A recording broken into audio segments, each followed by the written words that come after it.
نیکه یو څو شعرونه درته وایم. د پلار د شاتو د دوکان شهرت یاسې نه و، دا برکت و د هغې هغه خوږه داسې وه.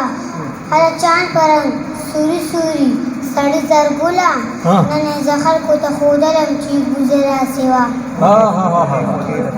خوږې خوږې لکه شکرې تشې، د چا خبرې ملغلرې تشې. حکم کوه خیبر څه لرې نه دی، غر دله راوړم که ګورګورې تشې.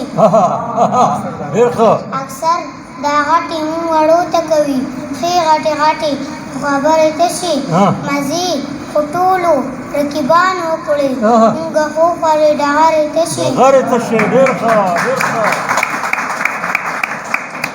د چوارو شونډو په تمه تمه، زرګل خو تېرې کې نغارې تشې.